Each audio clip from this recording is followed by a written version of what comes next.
All right, good evening, everybody. How you doing?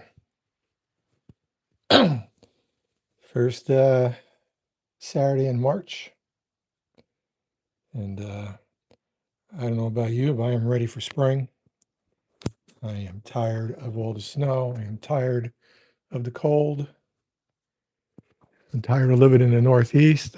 I have no choice with that. Excuse me while I clear my throat. This is where I am. This is where I'm stuck. Paul, how you doing? Steve, how you doing? Good to see you. Let's see, who else? That's the only one showing your faces right now. Oh, Bill. How's it going, Bill? All right. We have 8 people watching right now, so that's good. It's a good start to the program. Everybody can hear me all right? Hey, John, how are you? Thanks for joining up. I keep saying signing on. Thanks for joining the live feed. Appreciate you guys being here. Just making sure everything looks good in the camera. Hey, BHS Railroad from Riverside, California. How you doing? What's your first name, buddy? I call you by your first name instead of calling you BHS Railroad. Thanks for being here. Appreciate you guys. Really, really do. And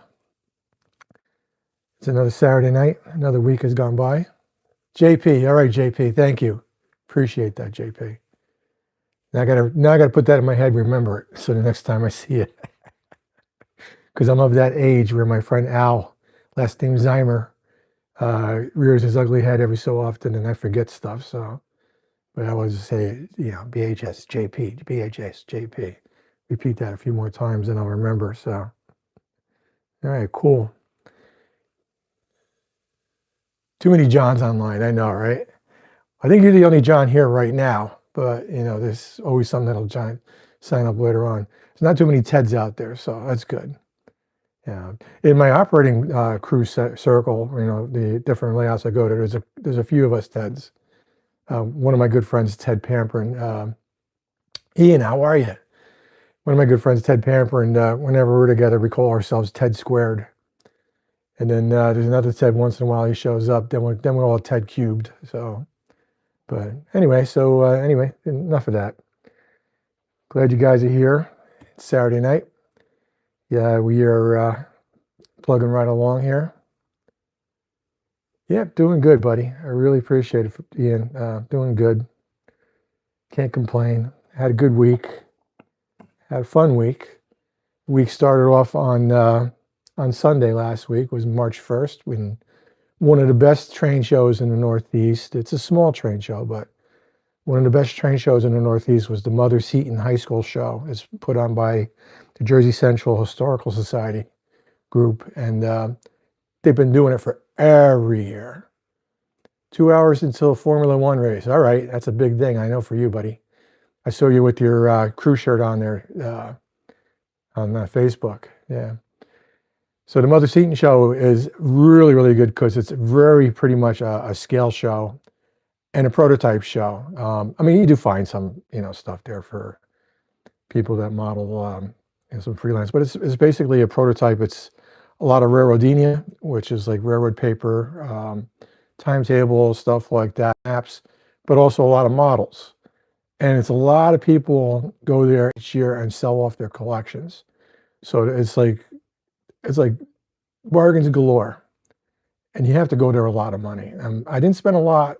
I think I spent about, I want to say off the top of my head, maybe $50. So it's really not a lot, but I got a lot for the money that I spent. So I picked up, let me do a little show and tell.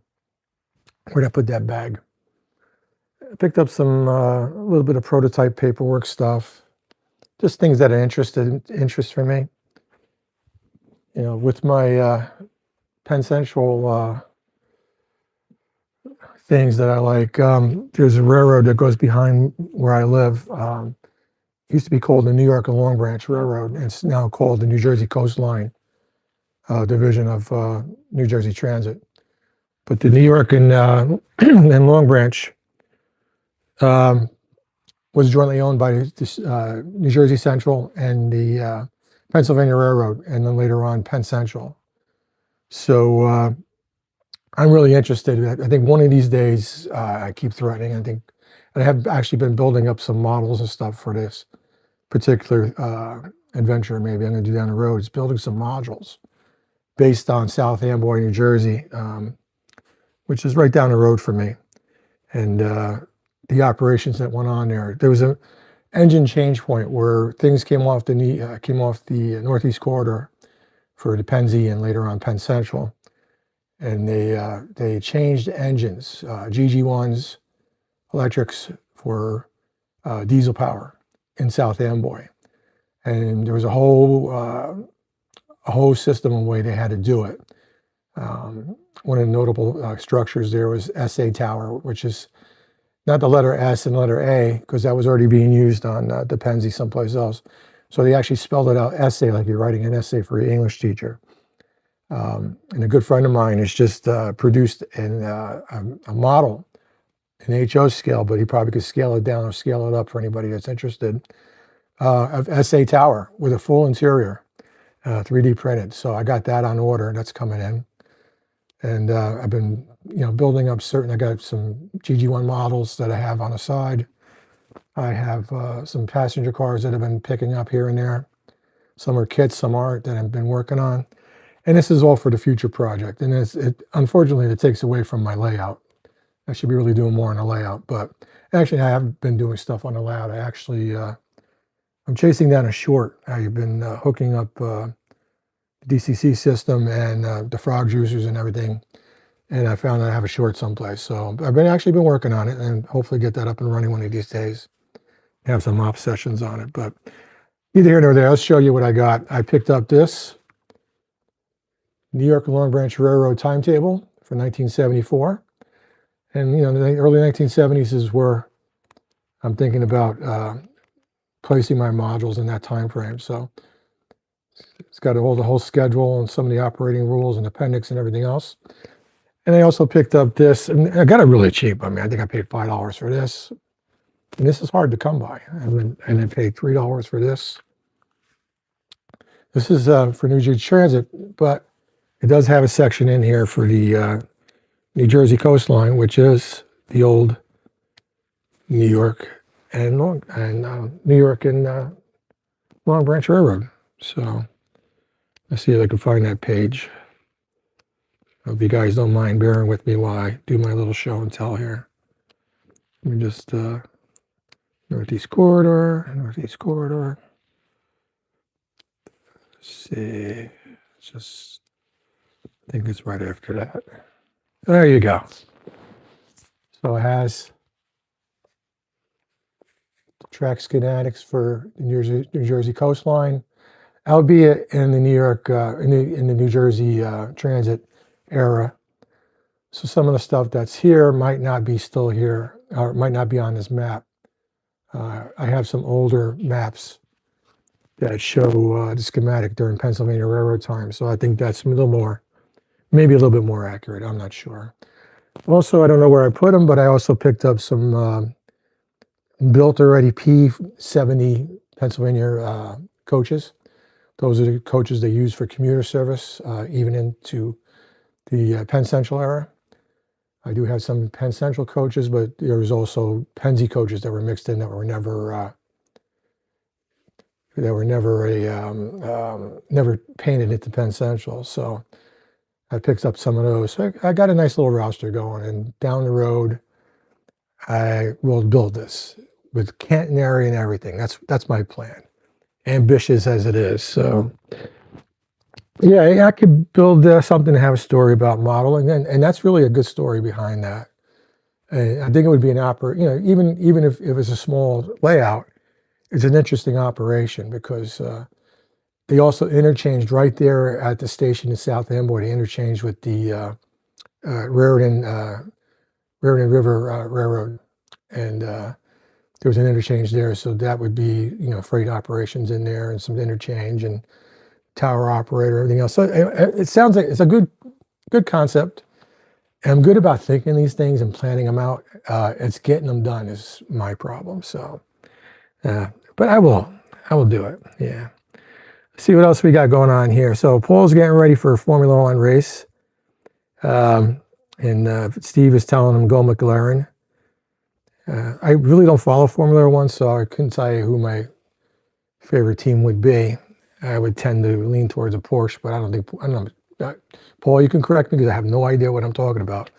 If Porsche even has a team in Formula One anymore, but that I kind of like because of the whole Le Mans movie with Steve McQueen, and I know that's not Formula One, but I kind of like Porsche because of that. So anyway, neither here nor there. No, they don't, right? I didn't think so. How about Ferrari? Do they still have one? I think Honda has one, right? So anyway, so I don't have a dog in this race. No Porsche, I don't watch. So there you go. All right, anyway, so let's get started. Mercedes, McLaren, Audi, and Ferrari. All right. All right. Did Honda have a team for a while? I thought they never had a team. I think they have an IndyCar team maybe, but Cadillac joined us. That's right. Yeah, I saw it. I watched the YouTube video about the Cadillac team. Yeah. That's interesting, right? Because that's not a sports car brand. Cadillac is a luxury car brand here in the US. So interesting to see that. So GM's getting involved with Cadillac. So anyway, so let's get started. We got our beer of choice tonight, and it's again Blue Moon because I had bought a multi-pack of the Blue Moon. So Blue Moon non-alcoholic. I enjoyed it very much last week, so I'm having another one this week. Let's give it a pour. And if those of you are not in the U.S., Blue Moon's pretty well known over here. Blue Moon's actually brewed by Molson Coors, which is something else now. I'm not even sure if it's Molson Coors anymore. But it's a Belgian-style wheat ale. It's made with coriander and orange peel. So you get that nice little coriander and orange peel taste in the brew. And even the non-alcoholic version is very good. I know I need an orange. And you know what, Dan? I forgot again. I have tangerines upstairs. I don't think tangerine would go good in here. So that's all right. We'll pretend I have an orange in here. John Gavin, how you doing? Thanks for being here. Appreciate it. Excellent. We got 17 people tonight. We got a good showing. Cheers, everybody. Happy Saturday night. Happy weekend. Happy Formula One race for Paul in Australia. Enjoy. Down the hatch.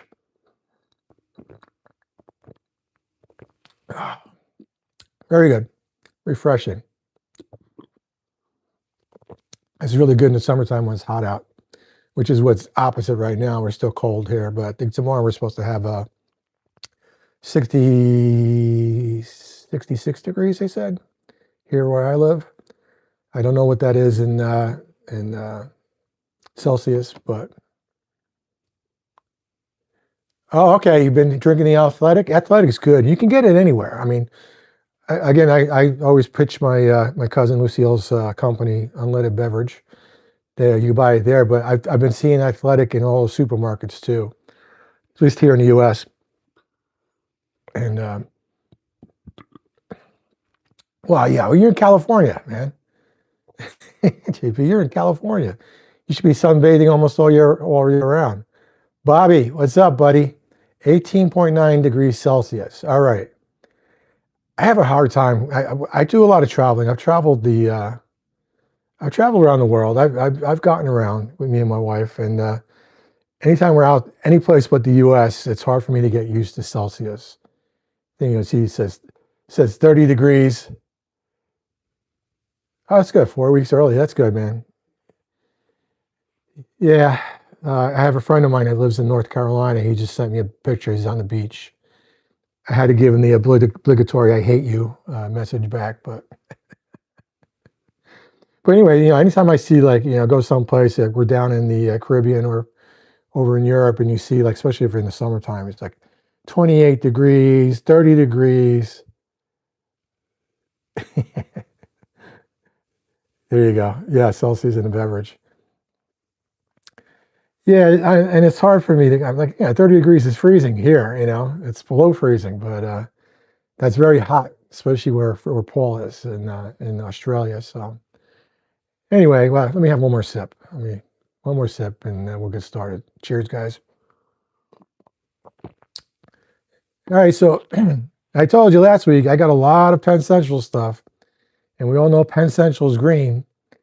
And I've been putting this off, this car here. I got this car and another Penn Central 86-foot box car up at Springfield this year at the Amherst show.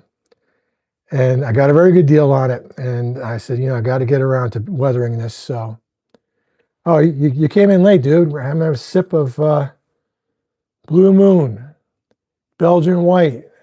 Non-alcoholic, obviously, because I've been pretty much cut back on alcohol.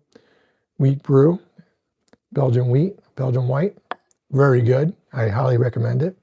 I highly recommend the Blue Moon regular if you just drink regular beer. I do have a couple of friends who are beer snobs, microbrew snobs, and they will yell at me when they find out I'm drinking this because it's a major brewery, not a microbrewery, and blah, blah, blah, blah, blah, Has the whole story there. Whatever. It's a good beer. I like it. I enjoy it. So I will drink Rolling Rock beer in the summertime sometimes, and they can go pound salt. They don't like that either. So I don't care. Anyway. So anyway, we're going to do a light fade on this car. We will do a little bit of pin wash along the side, a little bit of a wash, maybe some grime along the bottom, trucks, wheels, everything. Being that it's a bigger car, I'm wondering if I'm going to get through the whole thing tonight. So I'll warn you ahead of time. It could be a two-part series. I want to make sure I make way for Steve around 9. Steve's going on at, you're going on at 10:30 tonight, Steve, right? That's what I read. And I really recommend you guys, as soon as you're done here, head over to see what Steve's been up to. He's been working on his ITLA back alley scene with all the buildings and stuff. And it's amazing interiors and stuff like that, what he's been doing. One of my favorite scenes is the woman in the bathtub through the window. You have to look through the window to see that. But that's just me being a pervert. So, sorry about that, guys, ahead of time. But anyway, it was interesting. And Steve, I did see what Dan has been making for you as far as furnishings for the living room. So that's really cool, too. So, no, Dan, I hate graffiti. And I'm not going to do graffiti. I make sure I don't model that era so I don't have to do it. When I was dabbling in Guilford, I made sure it was Guilford in the era before graffiti started showing up. So that was like the late 80s, early 90s. Yeah, you're not going to see graffiti in my cars. I think some of my transition era cars for the layout, maybe I would put a little hobo marking on it or something. But that would be it. So no graffiti. I don't intend to learn it. I don't intend to do it. And that's it. Anyway, so let's get the color wheel out. Again, you look on this Tangent car. Let's see, what did we say here? It's just got a really nice laundromat for tonight. Yeah, I saw that. Yeah, Kilroy was around for a while. Yeah, I don't remember seeing Kilroy on the on any rail cars, but hey, could have been, So like we talked about in the past, I don't know if you really could remember, but this is yet another color variation on Penn Central green. And, the model manufacturers, they have their own interpretation, but also too, through the years, the paint shops have been painting the cars. They might have changed up the tone a little bit. Lighting on the prototype photos, you might have different lighting situations. So it's really open for interpretation. I laugh and I get mad at people sometimes when they're giving manufacturers a hard time about the color of something, all right? They're going by what they have, the information that they have. And maybe they had a photo that it was a little lighter in their photo than some of the photos you've had.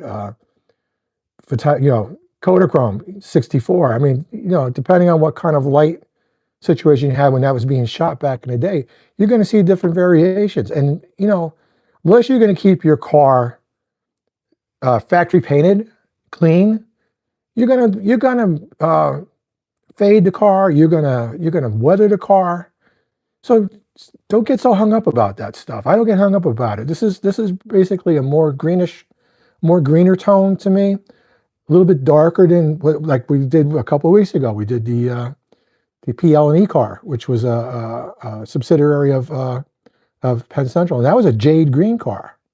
Yeah, yeah. Well, see, you had a good point there, Dan.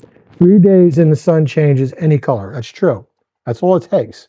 It takes a little bit of road grime and road dust too, and it'll change the hue of the car. So, um, so where was I going with this? I lost my train of thought. We were talking about the shades of colors and shades of green. Oh yeah, that PL&E car. That was like a New York Central jade green, all right? And that's probably what the car was. But again, that's just another variation of what Penn Central had color-wise. Because there was PL&E, and I do have it up here. Let me go grab that real quick. PL&E car. And it was more in the towards the shade of jade green, not too much. This is the one we did, what, did we do it? No, we did this maybe 2 or 3 weeks ago, right? So there's that. And you can tell there's definitely a lot more blue green in there than green green. And it was like that from the start. We did fade it down a little bit, and we gave it the wash and the grime. So that kind of toned it down too. But you can see it's a big difference between what Tangent has done, all right? And again, I don't get hung up over this. I don't see why people get hung up over it. I could see the manufacturers getting frustrated. And, you know, I've had friends that have been in the business. I had a friend that worked for Atlas for years before he passed away. And I had friends that work at different other, friends that work at Rapido, you know. And I know it's a big bugaboo with them, when people give them shit, excuse my French, about prototype colors. So don't worry about it. Fade the car, weather it, and move on. So that's what we're going to do. So let's give it a look over here. The color wheel, I'd say this car is a little closer to the pure green than it is the blue green. Although you can see, if you're looking in the shade of the green here, you probably can make out just a tiny bit of blue in there. All right. So we're going to go with the green, and maybe we'll give a little touch of blue. We'll see. So obviously green, the opposite is going to be red when you look across the color wheel. So we're going to be using red as our main color to tone down and help to start the fade. Obviously, we're going to put, I was thinking about putting a lighter shade of green in this one tonight. I'm not sure. Maybe not. Or just go with my usual blue and green. Blue and yellow, I mean. Let's see. Because the lighter shade of green I have is the olive drab, olive. I'm going to be putting some orders in for, that's field green. Where did I put my olive green? Oh, here's the olive green. All right. So the olive green, you could tell in the olive green, you could tell there's a little yellowish hint to it, all right? When you're looking at colors for a long time, you'll start to pick out what are some of the hues that are in these paints to get these colors, all right? So I could go with a little bit of this. I could go with the blue and the yellow, which is, I probably will be doing that. We'll take these out. Definitely white. Good trusty white. I'm going to have to order another one of these. It's getting a little beat up. And the red's getting really beat up, but that's all right.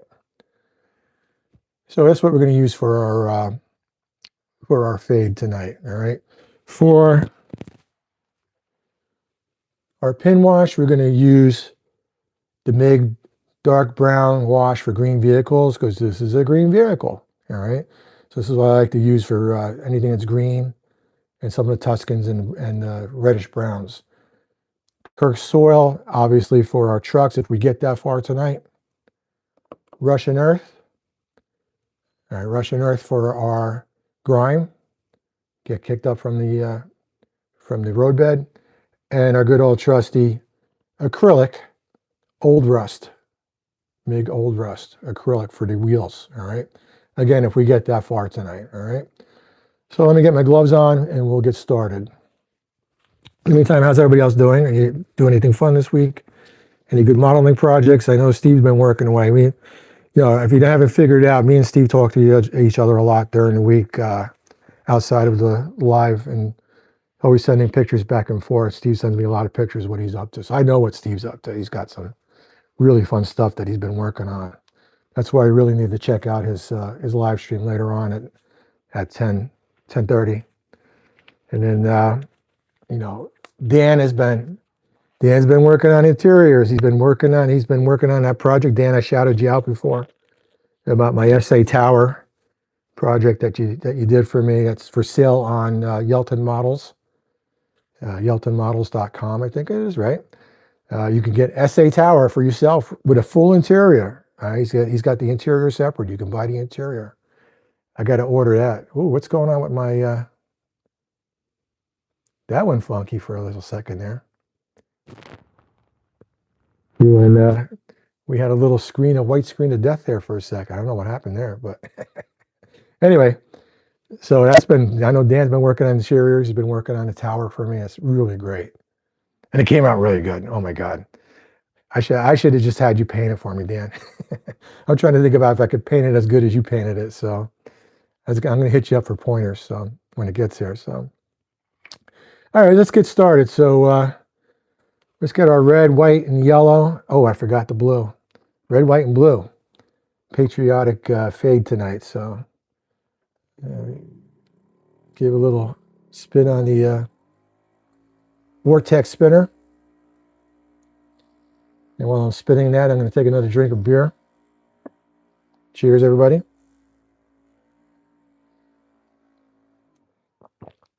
And red, and blue.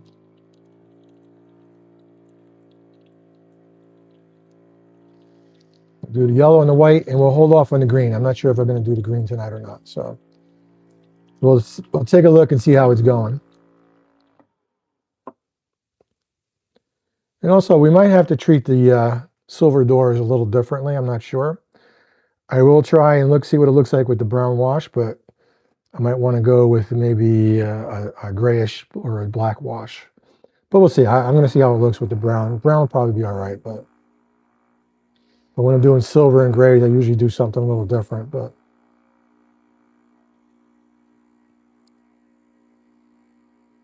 all right, I got the yellow. And we'll do the white last.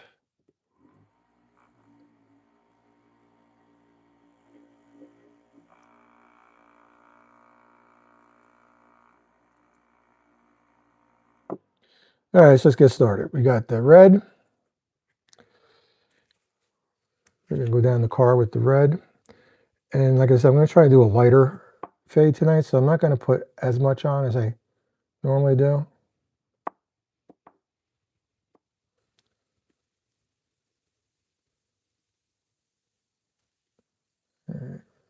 I always say I'm not going to put a lot on, but here I am putting a lot on.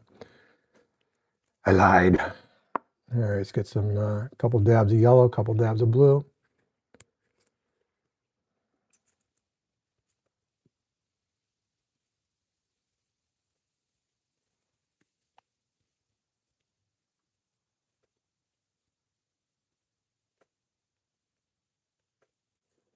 All right, some blue. And last but not least, the white right after the blue.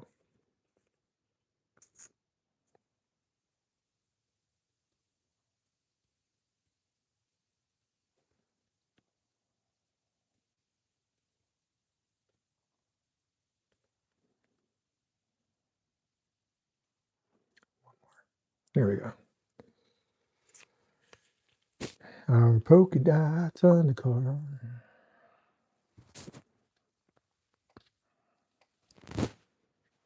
Okay.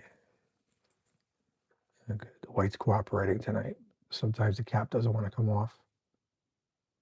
See how it's getting a little crusty on here, so you can tell we've been using a lot of these oil brushers. If anybody's going to be going to the RPM in Valley Forge, Pennsylvania, in Malvern, it's actually Malvern, Pennsylvania, I will be doing a hands-on clinic on Saturday only, twice. It'll be hands-on weathering, bring a car, and weather it using my materials, my methods. All you're going to do is bring the car. I'll bring the supplies. It's going to be limited seating because they put me in a small room with no ventilation. So as an added benefit of doing the weathering clinic with me, you get to have a little high. you get to be, you get to experience a little bit of a high from breathing in the enamels. So, but that's going to be what is those dates? Oh, it's the RPM goes from March 20th through the 21st. So it's Friday, Saturday, Sunday. Actually, the RPM actually starts on Thursday. If you want to go down there and go layout visits on Thursday. On Friday, they do op sessions. A lot of good layouts for op sessions, but you got to sign up ahead of time. And I'm not even sure if there's any slots left to do op sessions, but you can always try. And then on Saturday and Sunday are the clinics. Like I said, my clinic will be twice on Saturday. It's at 10:30 and again at 2:30 after lunch. I am only going down for the day. I live not too far from there, so I am gonna pop in and pop out the same day. I'm not staying. Normally I would stay, but I'm not staying.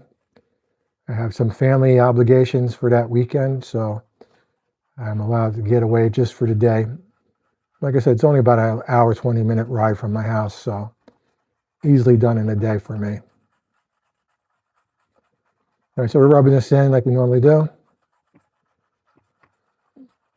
Get it all blended in. Got to get down in these channels down on the bottom here, so.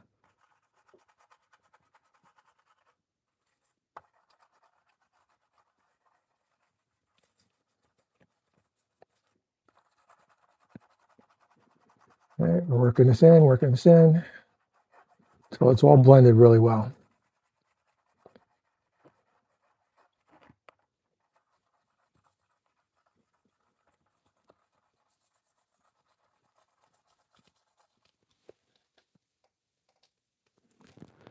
I think Ken is still doing operations, but I don't think he's open for the RPM. That's a great layout. I never had a chance to operate there. I'm sure I could have. He's just too far away to go out for an op session. He's about a 2.5 hour ride for me, 2 hours and something. And that's just, my limit is like I'm going to, my favorite layout to operate on tomorrow, Perry Squires, Pittsburgh Summit in Northern. And Perry is a good hour and a half for me, and that is the outer limit of what I'll drive to go to an op session. As much as I love operating, I can't see being a regular operator or even, going someplace that I'm spending, 5 hours of my day driving to and from. As much as I love this hobby, that's just not me. And I got friends that do that, but it's just not me. So, but as far as I know, Ken used to be very much involved with the RPM, but as he's getting older, he doesn't have the stamina anymore, and he doesn't really want to be involved anymore. So he's not really doing anything with the RPM. He'd probably be there attending, but he's not volunteering. He's not doing nothing with them. So, but again, like I said, bring some cars so you can do a car in the morning and do a car in the afternoon if you can get an open spot. Normally, when I'm at RPMs, I'm in an open area with tables, and it could be as many people as want to show up. Like I said, this is a small little conference room that can only fit about maybe 11 people, 12 at the most if we really squeeze them in, sitting at tables weathering. So if you're going to be there, get there, sign up early, get in early. Early bird gets the worm. If you snooze, you lose. So, but we will do some basic weathering, probably just with the washes and the. Because I only have an hour's time to do everything, so probably with just the washes and the grime. I'm not sure we have time to do any kind of fading on a large scale like that, but we'll see. I mean, I'll have the stuff with me. We'll see how time management goes. But, all right, so I'm rubbing this in here. We're going to go back with a sponge. And you can, again, as always, you can see how the fading starts to work on here. We're taking the shine off the car. We've got these red, especially the red. It's what's doing the job, and the white, which is lighting it up. And we've taken that very bright green and brought it down to a dull green. Let's keep working at it a little bit more, especially in some of the spots over here that just dried a little bit.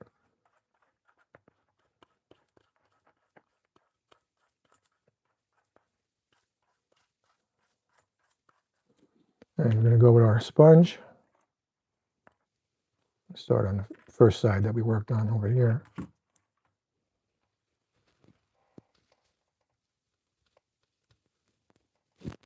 Early bird gets the nurple. Okay, Steve. It's an inside joke for us guys. Sorry about that. All right, okay, that takes a lot, takes it down even more for me here.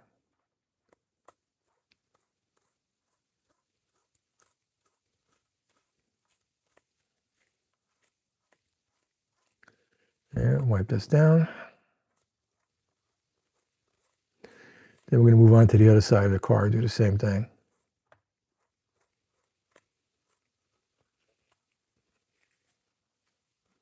I want to clean some of the PC off here.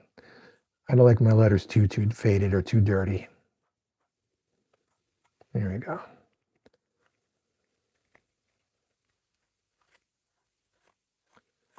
Wipe down this end here. Go easy on your detail parts, guys. There's a lot of fine detail on this car. I always seem to forget, go easy around the grab irons. I don't want to lose any of my fine tangent grab irons here.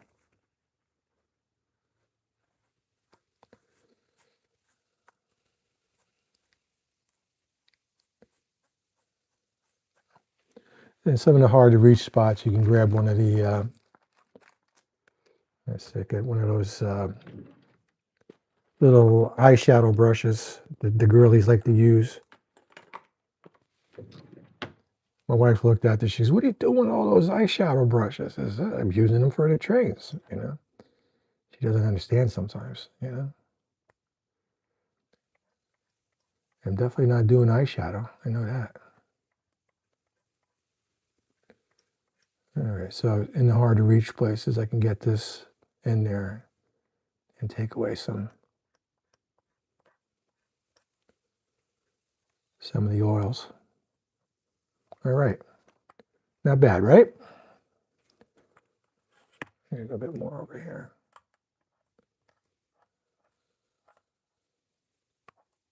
There you go. Awesome. Let's flip the car over. Wash, rinse, repeat again, right? So start with the red.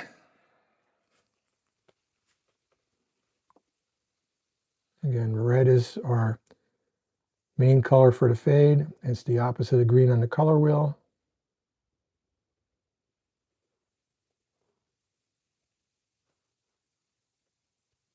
Oops, a little heavy there.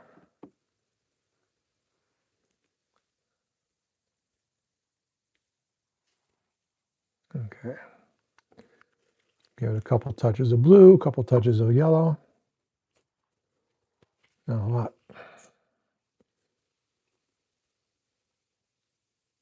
I say when you do these other colors, maybe a good rule of thumb is maybe 2 to 1 or 3 to 1. So for every 3 dots you do of your fade color, these complementary colors here, maybe do a third. Because you don't want them dominating. These aren't the colors you want to dominate the car here, so. All right, let's get the yellow.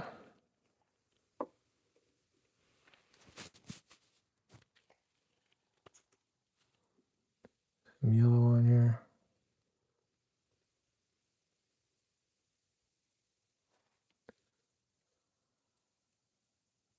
Try to put the same amount of yellow as you did the blue. I know I put one extra yellow there, but that's all right. It's only a small one. I got a heavy spot of blue there, so give it one more dip.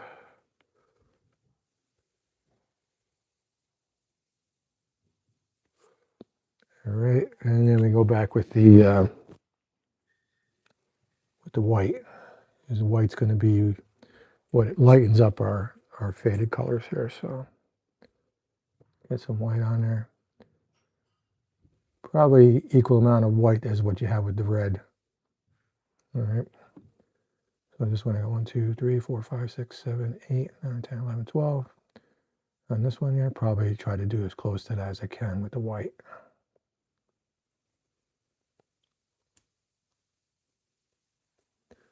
And the same thing over here. Got about 7, so we'll do 7 whites. Okay, did I count right? Yeah, I counted right. Yep. Okay, like I said, wash, rinse, repeat. Take our blending brush again. We have a question here. Yeah, let me start with Paul. All right, so Paul, you said that, let me just say. Oh, no, Ian. Okay, Ian first. If one were to start out slow with weathering, what would you recommend or suggest? I would just do what I'm doing here, Ian, and maybe you want to go back and look at some of the other live streams that I've done in the past. This is the easiest thing to do. Before you even get into doing fading like we're doing here, you can just do an easy wash using the washes and the pigments to do a really quick like grinding up of a car, right? And it goes quick. You can do a car if you're just doing, if you're not doing the fading, and you like if you say Ian, I think Ian, you live local here, right? Out our way, I think maybe, I'm not sure. Say if you come to the RPM, right? We just use the washes and the paint pigment, and you can do a car if you're just using those materials without doing any fades. You can get a car done in about a half hour, your first car. The more you get used to it, the faster you can get it done. So that's why I call it quick and easy weathering, because it's quick and you're not using too many different products, and it's easy. We started getting into doing fades and stuff because we want to get a little more advanced as we go along. And then you could do the fade, and even this fade, like I stop and talk all the time on the live feed here. So a lot of times my live feed will go about an hour and a half.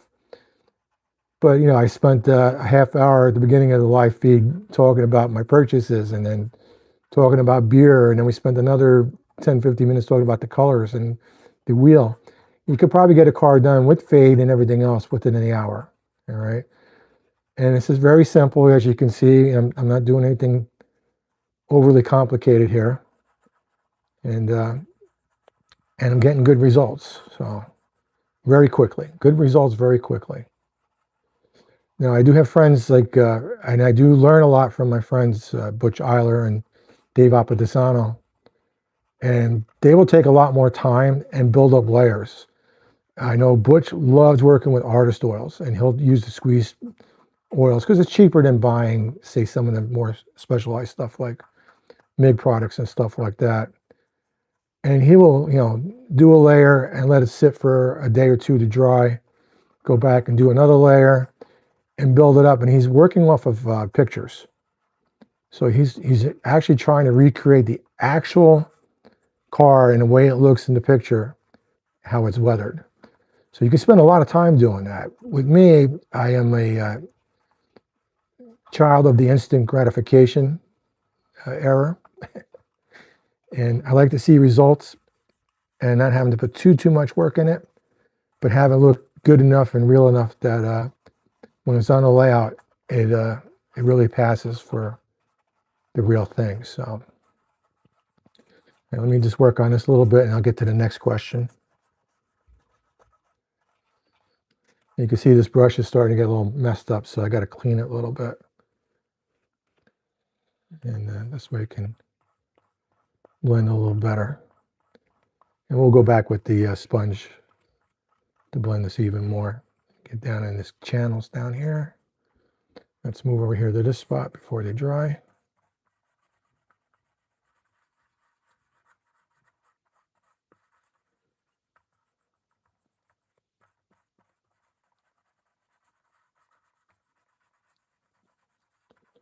All right.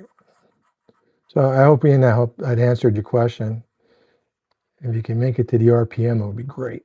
If not, I do this at the 3 RPMs that I'm always at, that I do this clinic at, or every other year at Malvern, because they're only every other year. The off year is in Pittsburgh, and I don't go out. I usually don't make it out to Pittsburgh, Pittsburgh area. It's not in Pittsburgh itself, but it's in the Pittsburgh area. I do any RPM every year, or as Steve would say, NERPM. You get a little bunch of NERPM there. And I'll do MARPM, the Mid-Atlantic RPM down in Baltimore. And I always run my clinics at these RPMs, and you can come down, and like I said, it doesn't cost you anything. I do put a little cup out if anybody wants to donate a little bit of money for materials, because it does cost me money to run these clinics. I gotta buy the brushes, the oil. I gotta buy the materials from MIG, from Spray Gunner, and gas and stuff like that to get there. So not required, but sometimes people help out with a little donation. So, but it's basically free. All right, so let's clean the brush off a little bit. Let's see the next question, because I talked a lot about that. Color wheel for the door. It's really hard to do the color wheel for the door, Paul. Here on this side, they have valuations for grayscale. All right, but it's not going to be anything across the color wheel to get you what you want. All right. I would just go for a fade with that. Would be like maybe a little bit of a white wash, maybe, or I am going to hit the doors probably with the brown for green, just to see what it looks like. What I've done in the past for gray and silver is Steve, I still haven't bought it yet. I keep saying I need to get it. The blue for Panzer Gray. I had a bad bottle, and I have never replaced it yet. Blue for Panzer Gray works really good for silver and gray doors and stuff like that, and black, also for black. So let's get our sponge and take away some of the stuff off of here. So for the silver doors, and we will see how it turns out later when we get to that point. So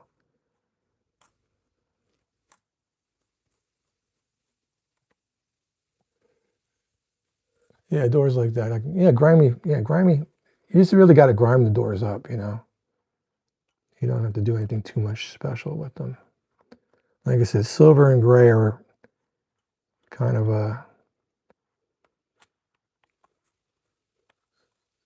hard to figure out sometimes. But, all right. Every so often you got to move around the sponge and get a clean spot. Especially I want to clean off these letters and the white. I don't want them too much of this other color on them.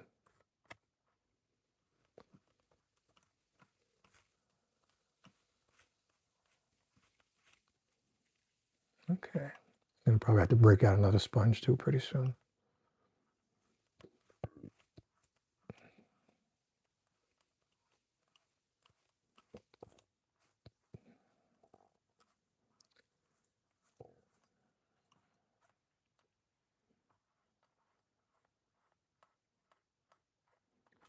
Let's get the little eyeshadow sponge. Some of the stubborn areas are not coming off. I'll hit it with that.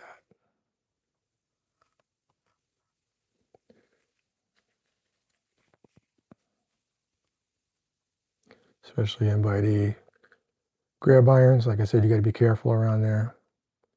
I want to clean up the PC a little bit.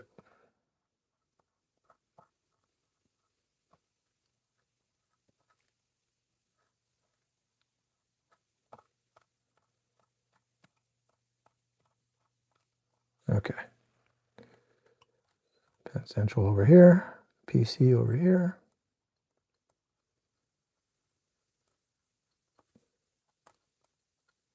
There we go. That's better. Okay. All right, we got to do the ends now. So this is going to be hard to keep in the camera here. So excuse me, guys, if I go off camera a little bit. This is a very long car, kind of like that passenger car we did a couple of weeks ago. But I will try to keep it in the camera. The lighting's not going to be that great because my lighting only goes up so high. There you go. That works a little bit better. So let's do some paint dots on here. Let's knock the blue over. I need a drink, guys. There you go. Cheers. All right. So again, we'll start with the red. See, any other questions before I go move on? The longer working with oils is nice. Yeah, and again, yeah, and I didn't mention that, JP, but excuse me. But you can actually go back, if I have too much on here, I'm not happy with it, I can go back with a little bit of the odorless thinner. So, Ray arrives April 13th. Is it a Friday? Is it Friday the 13th Ray arrives? I don't know. All right. Yeah, thank you, JP. Yeah, it always works out good, but especially with the green, with the green on these PC cars. Let's see, Ian, I'm intrigued with weathering, but I don't want to dent the checkbook going hog buying things to weather cars with. There you go. Well, I'll tell you what, Ian, I don't have it handy. Go to spraygunner.com. The only kit that you probably would need to get started, it's probably about $30, I say. It's a 5-pack, all right? It's called Russian Modern Vehicles. MiG, Ammo by MiG, Russian Modern Vehicles, all right? You take that, you get that, and you get with that, you get the green, you get the brown for green vehicles wash. You get the Russian earth pigment, all right? Those are the two main things that I use in all my weathering jobs, especially when I was first starting out. You get a brown for green vehicles filter. Filter would be for, very, very light, taking off the shine, a little bit of a light wash to it. What else do you get in there? You get I think you get the,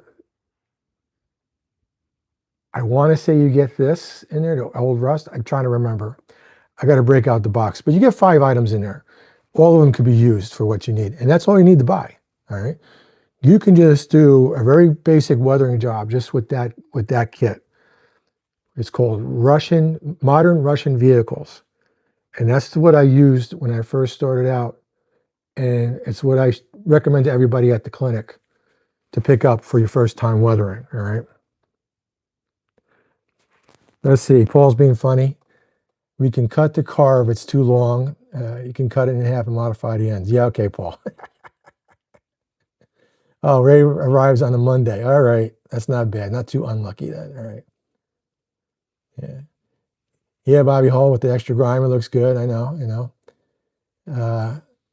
what else we got here? Did I have anything else? All right, cool. All right. I'm caught up on the questions. All right, so let's do our end here. Again, we're going to put some dots, not a lot, that's maybe 4. Yeah, because it's not too much on this end. And we're going to do the same thing on this end. We'll do both ends at the same time. All right.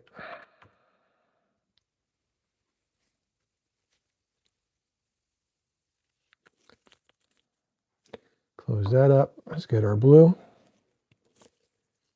And again, half the amount of whatever we did with the blue. So we did about 4.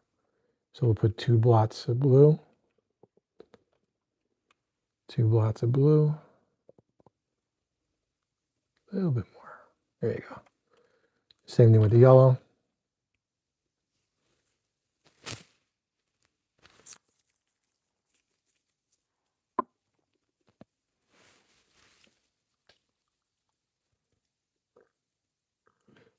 No, Bobby, I don't dull coat anything when I'm done.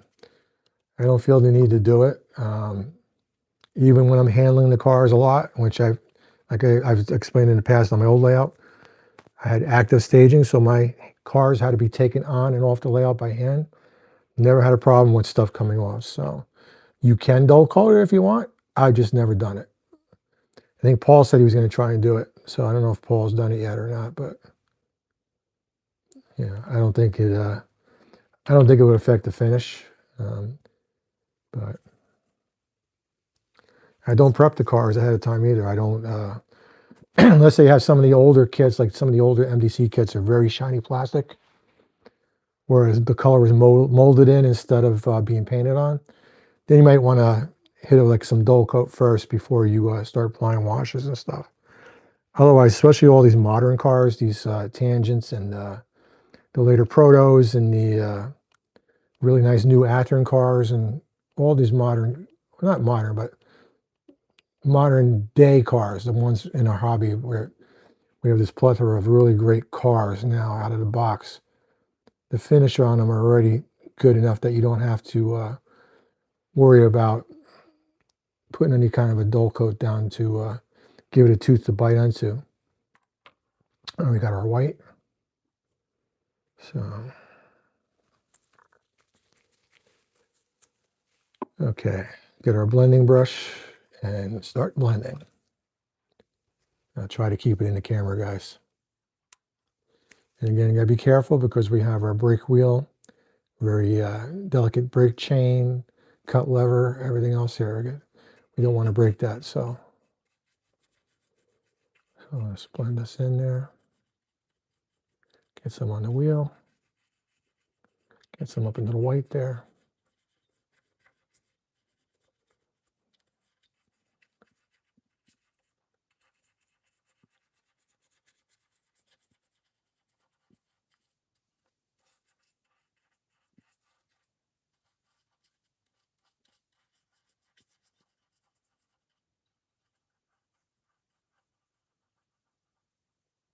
Yeah, I know, Ian. I've broken off brake wheels in the past, and then you know what happens, right? You break them off and they go flying someplace, and then you can't find them. I had a Tangent gondola. I did that on. It was the Pennsylvania one I did. Jeez, that's probably about 2 months ago on the stream. And I had to buy some aftermarket brake wheels. They're out there. I mean, I think it was probably Katie brake wheels. Maybe I saw Katie up at Springfield, and then they had detailed part packages for their cars, and one of them was brake wheels. So I was able to fix that car.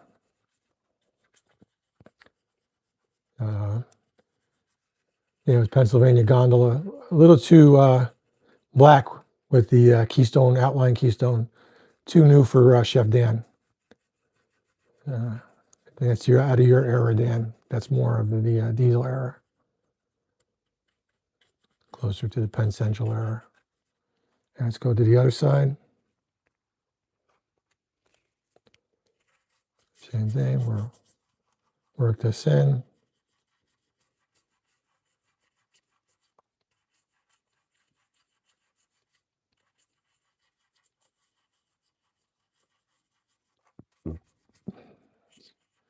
Excuse me, guys. My dinner's coming back up on me.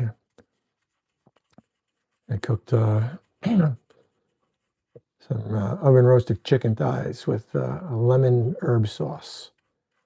It's very good. A lot of garlic in there, so I'm tasting the garlic afterwards. Still tastes good though. Second time around. So.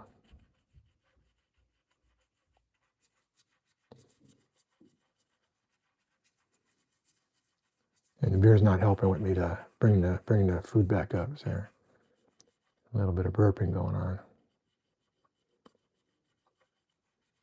But better out the top end than the bottom end, right? All right, so you can see again, a nice little fade going on there. I'm gonna go back with the pointed part of the sponge and just get in there a little bit, clean it up a little bit. Obviously, the ends of the car will get grimed up a lot more because all this dirt and everything's kicking up onto the ends there from the cars in front of them. So let's get in here too.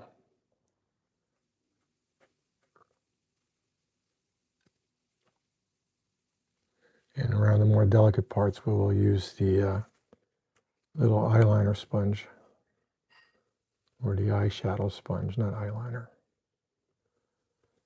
I think I have to have my wife sit down here with me and be my technical advisor on all things makeup sponges and brushes and stuff.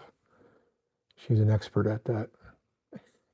She was she was sitting with me up in Nurpum this year when I was doing my clinic, and I had a brain fart. I couldn't remember one of the sponges or whatever I was using, and she shouted. And I was live. Oh no, it was down to enemy RPM, and I was live, and she shouted out, "It's this!" I'm like, "Oh, okay."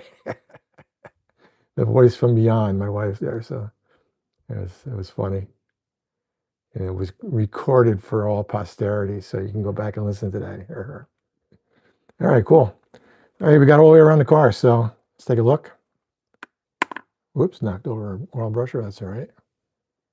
This end, I think got a little too much up there. Let's get some out of there. All right, that's what you do. You go back and look for a second time.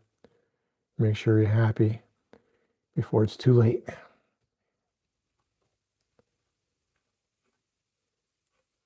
Okay. Then this side and that end. All right, good. We've gone all the way around the car. Let's see, we are an hour into the feed. We have a little less than a half hour to go, so we are going to speed things up a little bit. We do have a little bit of time to get at least some of the wash going. So what we're going to do is a little bit of a pin wash on the car.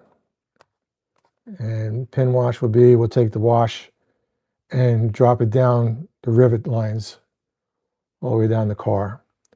Wipe a little bit of it away, and then we will also work on getting some of that blended into the panels too. You want a little bit more darker on the rivet lines. That's where all the grime tends to build up on. So, all right, so let's get our brown. Again, we're using dark brown wash for green vehicles.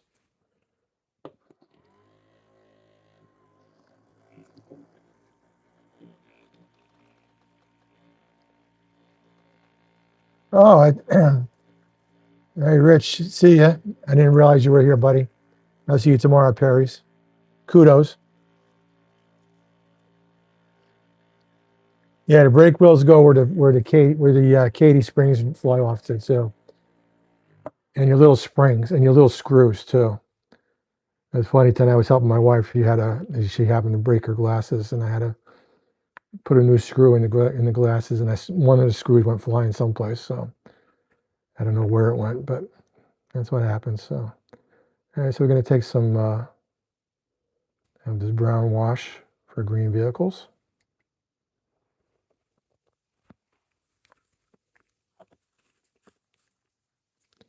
All right, we will get our, just to reiterate, and I know some of you are new here. I use dollar store brushes for the most part. I do have some nice fine brushes like this one. I have an even better set someplace else that I use for my figure painting. When you're doing your weathering, you're going to beat the crap out of the brushes. There's no sense of spending a ton of money on brushes that are going to get all chewed up and beat up, and you're going to have to toss them. I go to Dollar Tree. I pick up the cheap packs of brushes. Sometimes there's different packs. It depends on where they're getting the supply from. $1.25 is a $1.25 tree now instead of a Dollar Tree. But $1.25 a pack. Use them a bunch of times. When they're beat up, you throw them out and you get a new pack. All right. So this is not a dollar store brush. You can tell this is more of a fine brush. This is a 00. All right, but it's not a super expensive brush.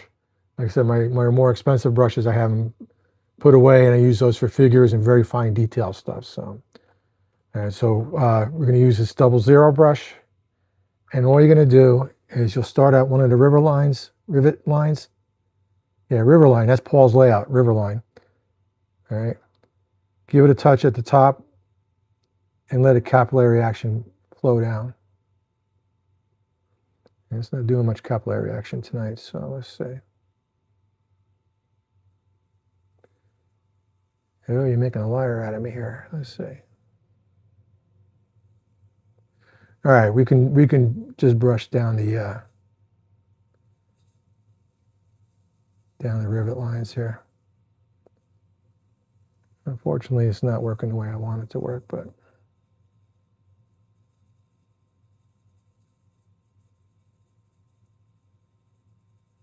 all right. So, alternate way you can do this is just brush the wash down the lines there, and we will go back and wipe away the excess. All right, this one capillary pretty good down there. Let's see if we can get this one to work. Nope. All right, plan B.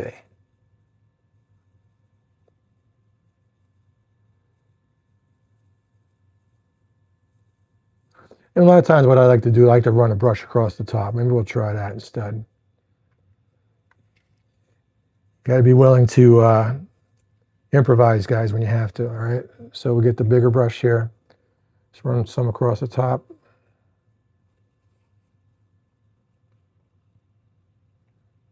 And you put your wash across the top. And there you go, that ran down good. Because this is representing the grime that builds up on the roof. When the rain hits it, it washes it down the side. All right. So let's clean this brush off. And we're going to drag some of this down, especially along the rivet lines.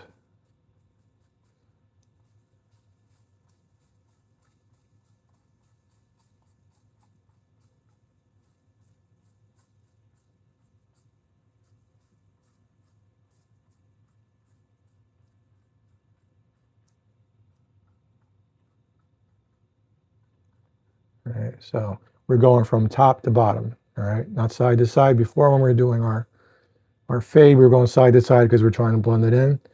This, we're trying to get the effects of rain streaks coming down the side of the car, all right? And your rain streaks build up in those rivet lines and in the bottom channels here. Any vertical ridge, the top of that ridge is going to have that grime built up in there.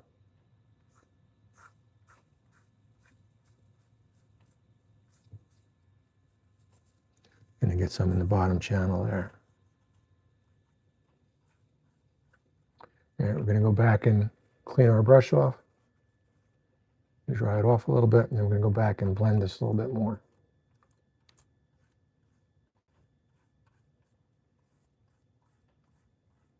This is the time where I start putting all this stuff on here. My wife starts complaining about the fumes. She smells them upstairs usually. Your enamels do have a little bit of odor. Make sure you're working in a well-ventilated place. You know, my basement's pretty wide open, but probably wouldn't hurt to have a fan going. But I don't have a fan down here, so. All right, so I'm gonna go back with this other clean, dry brush. I'm gonna work that in a little bit, especially along the rivet lines.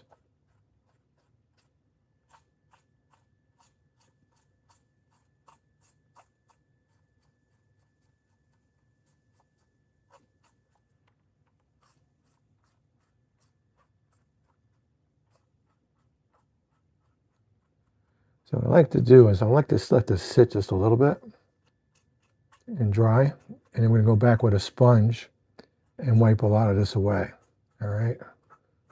And what will happen is that in the crevices and areas that are slightly built up, they will, the grime will accumulate, but the panels will be a little bit cleaner. I forgot to do the doors. Let's do the doors real quick. Put a little across the top. We'll see how this looks out. Drag it down.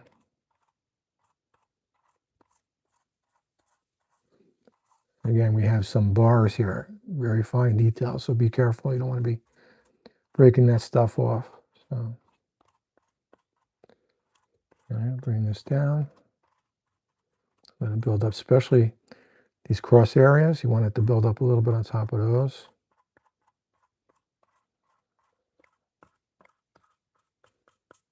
All right, let's try to brush off. Go back and hit a little bit more. There you go. I think it's going to work out all right. This brown and the silver doesn't look too bad, so we are going to leave that.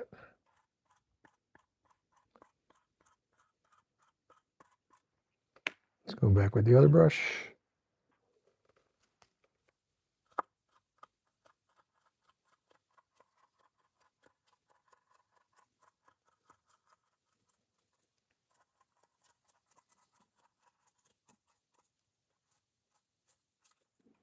Okay. Like I said, I wanted that to set a little bit. I wanted to get a little on the tacky side. We're going to let that go. We're going to go to the other side now. I'm going to repeat the process. All right. So let's get our brush. Dip it in our wash and run across the top of the car.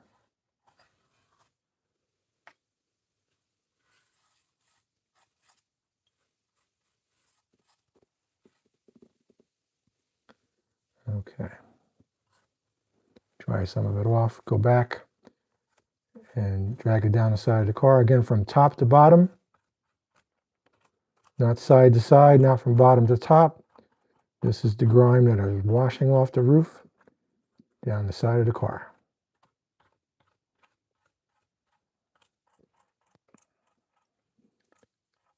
And I will stop for a second as soon as I'm done with this to check for any other questions or remarks.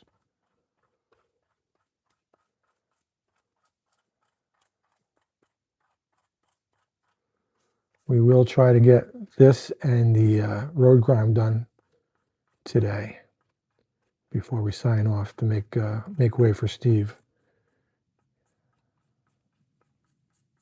We have about 13, 14 more minutes. So, and that's fine. I'll make this a two-part. Not a big deal because I think I might want to go back with a little bit of rust on the roof. So maybe on the next installment of Saturday Night Weathering, we will rust the roof.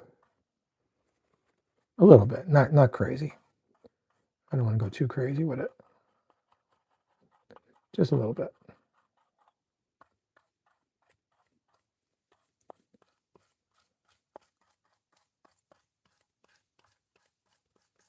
Okay.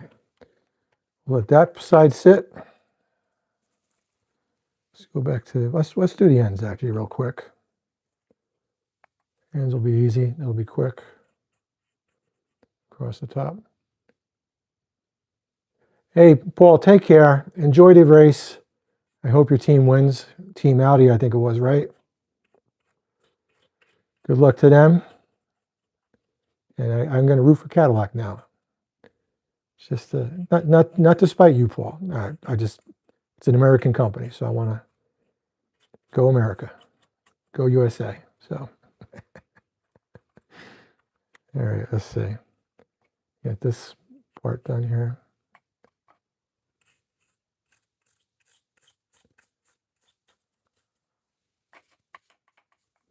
Using up whatever little bit left that we have on that. Now this I kind of have to go side by side a little bit just to get it in these grooves here and the ends here. I know there's a name for that type of end. I just couldn't tell you. I'm not a freight car nerd that I know that stuff, but what type of end this is. But all right, so we're going to go back to our first part, which is over here. You can see this is all kind of streaked here. I have to dig out a clean sponge.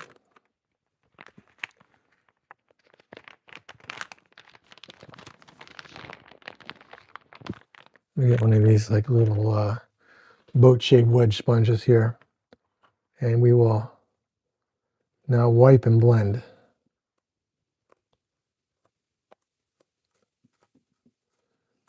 the doors too.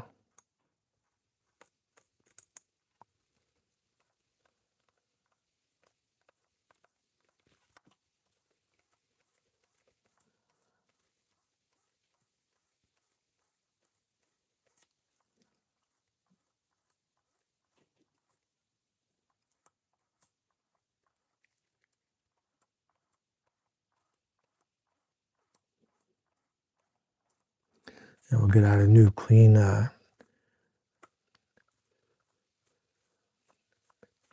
eyeshadow sponge too, because I want to clean up the PC again.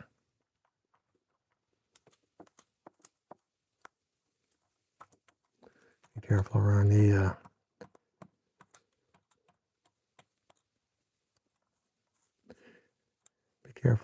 the grab irons again. I just gotta, should take a couple of these out. Take a few out.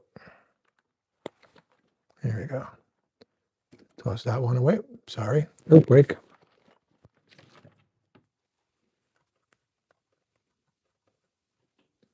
want to clean the white letters off a little bit. I don't like to cover those up too much. Clean up the PC a little bit.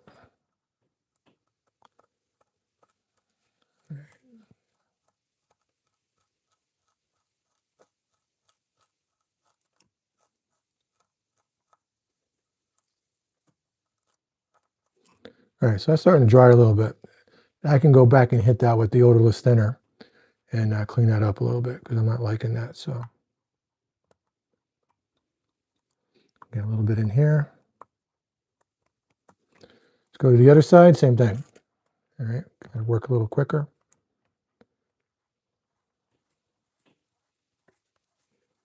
And we're wiping away a lot of those streaks. So I think I've said this in the past, weathering is like you're laying down quite a bit of material and you're taking most of it away. So in a way it almost seems wasteful, but that's how you get your the effects you're looking for. It's really a necessary evil to do it this way. So I didn't notice, is Chris out there tonight? Yes, Sarah, subtle goes a long way. Ah, Jesus. So Cadillac is powered by Ferrari. Then why do you even bother having it as a Cadillac if they're not going to build their own engine? Okay, I might have to. Well, I'm Italian, so I can still root for them. I can root for Ferrari. Okay, Ferrari engine, whatever.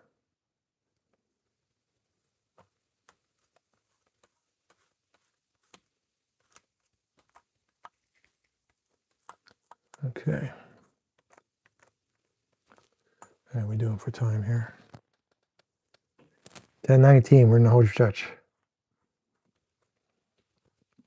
Couple of reminders, like I said, right after me, go right over to BN Ironwood channel, On the Pine.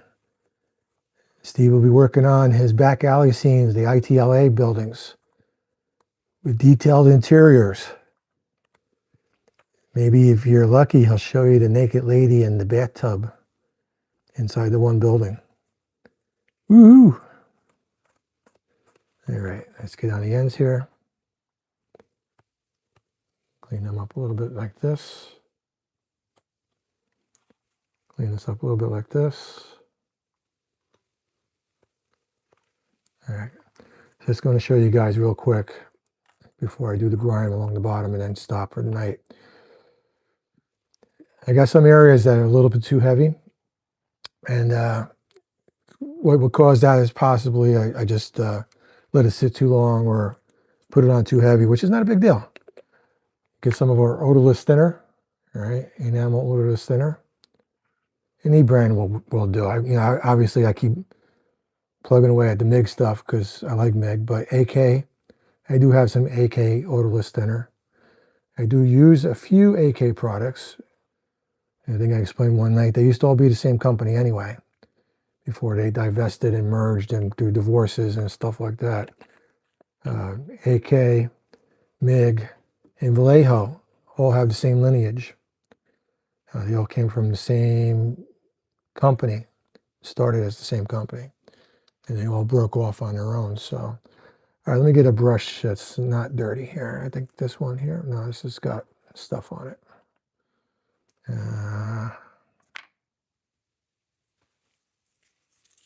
This is a dry brush. All right, we're going to take some of this odorless thinner, especially along the PC there. I'm not happy that the PC got really dirty. So I'm just putting some of the thinner there.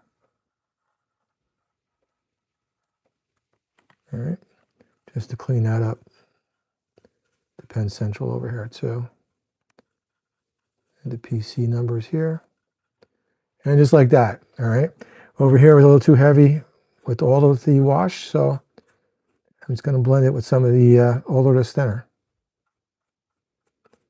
And just like that, whatever mistake you made, you fixed. All right, I'm going to go back and blot some of that dry with the paper towel. Do I have a paper towel here that I use them up? I just got this one here. Let me break a piece off.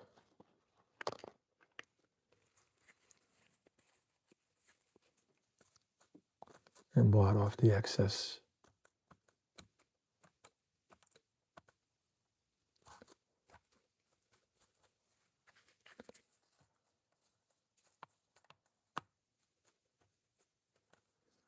So we still have our grime weathering, but we fixed some of the dark spots that we had there. Okay, let's get the other side done real quick. Same thing. PC is a little too heavy. Give a little.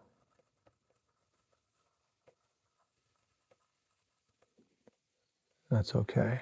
A little too heavy over here. Let's lighten that up a little bit. All right, wipe away the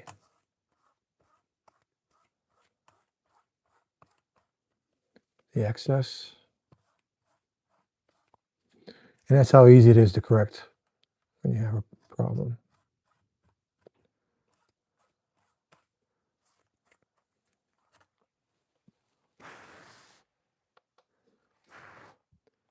All right, we're down to T-6 to Steve time.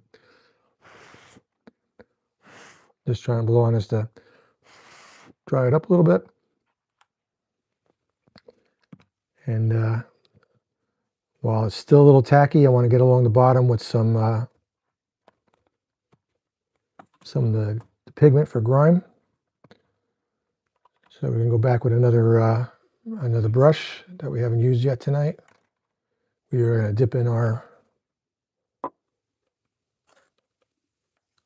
combination. This is Russian earth with a little bit of dark earth mixed in, but it's mostly Russian earth. And you're just going to run that across the bottom.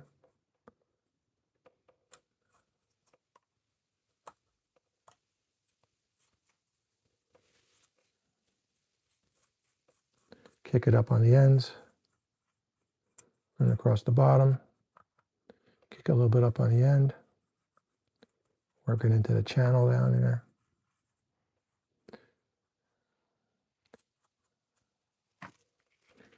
Same thing on the other side. Dab the brush. Get some of that pigment in the bottom there.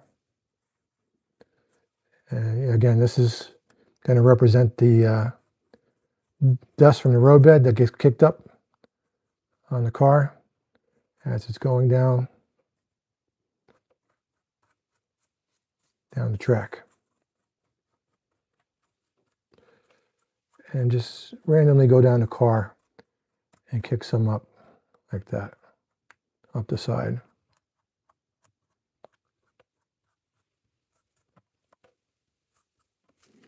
Let's go back and just double check the other side there. We didn't kick any up. Let's kick some up the side there a little bit.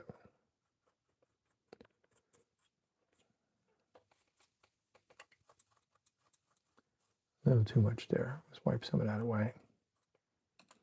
Again, we can go back with the the little sponge and wipe that up. Go back and blend it a little bit more. Perfect. All right, guys, this is going to be it for tonight. Let's take a look real quick at what we did. One side of the car, everything's still a little bit wet. Once it dries, it'll look a little better. All right, especially the pigments. The other side. All right, our ends. And like I said, we'll pick this up again in the next live stream. We'll work on the roof, getting it grimed up, get some rust done on it. We will work on the side frames and the wheels. We will change the wheels out. On this particular car, I'm going to have to pop the wheels off because they're kind of recessed in the bottom there. So I can't really get in there with the brush and stuff, so we have to do a little bit more extra work than we normally do. We'll pull these off. We'll work on the side frames. We'll work on the underframe a little bit.